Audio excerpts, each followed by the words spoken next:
From part 5 of the Vibe and Questline to an unvaulted weapon, a brand new Wild Week happening this weekend, and some changes on the Fortnite map that aren't just all related to the reality blooms. There's a lot of stuff to talk about in today's V21.20 content update for Fortnite. So what's going on, champs and champions? It's FireMonkey here, and in today's YouTube video, I'll be your guide to everything going down in Fortnite with the most recent update. So it's time to weld cars and spin some bars. Because in this week's hotfix update, one of the main things to talk about here is that the combat assault rifle has officially dropped its way back onto the Fortnite island after being vaulted for a season or two now. Packing a tight spread and some serious kick, this AR requires expert marksmen to time their shots and master the ranges, or you can just get close up and personal and let them have at it. Now keep in mind the combat AR can be found all over the Fortnite island, including from the ground and in chest. And of course this is not enabled in competitive modes, because Epic Games has been really strict on the competitive loot pool this season.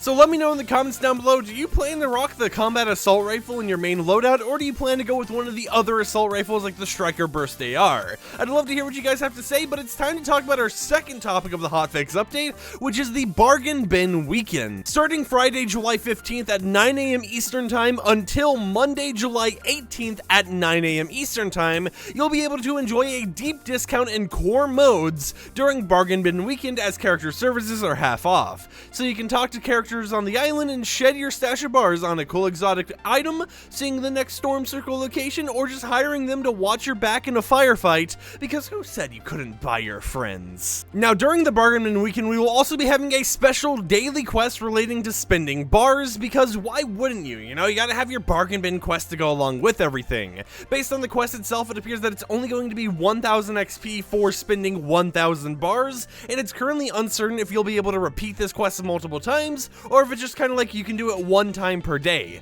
However, what we do know is that since it's counted as a daily quest, it will count to those daily bonus goals, which give you an extra bonus of XP each time you do the first 3 quests in a day. And now after mentioning that part on Twitter, a lot of people have been having a lot of discussions regarding if this is a good change, you know, a bad amount of XP or whatever, because they're like, oh, you could open up 4 chests and get the same amount of XP. So if you want to go down there, edit your previous answer regarding the previous question I asked, and want to add your own opinion about the bargain bin wild week, let me know down there. I'd love to see what everyone has to say about their XP system for this bargain bin wild week. And of course, the bar price changes of bargain bin weekend are not going to be included in competitive playlist. Now, as far as I'm aware, NPCs aren't even enabled in competitive playlist anymore, so it's just kind of like, of course this wouldn't be enabled, but if you wanted the extra confirmation, there you go. And before we talk about map changes, since we're already on the topic of challenges, let's just go ahead and get this one out of the way right now. On screen, you're seeing the week 5 Vibe and Questline, which is now available for players to do. You're able to go over and grab tons of relic shards. It's just, you know, a very relic-y themed questline, which will have you at the very end on the 4th quest stage, going all the way back to the shuffled shrines in order to combine the relic shards together and make whatever it is you're supposed to make. It's just some narrative quest lines with some voice lines, and you'll be able to get some extra XP for doing it, so, you know, might as well do it. But for our final topic of the actual hotfix update, we have some brand new POI changes. Over at the Sanctuary, we have 2 different summer-themed buildings being built by the No Sweat Insurance Company. One of them is set to be a skate park, and the other one is just labeled as summer, so we're not really for certain what the other one's going to be. Maybe they'll turn the entire Sanctuary, like, pool area into a hoverboard skate park arena just for us to mess around with, or maybe it's related to the upcoming summer quests, which we have leaked previously, that are being worked on behind the scenes. Whatever it's for, it's being built right now, and it's set to have a second stage that is going to either be enabled later this week before the content update next week, or it's going to, you know, be enabled with next week's actual downtime update. We're really uncertain as of right now,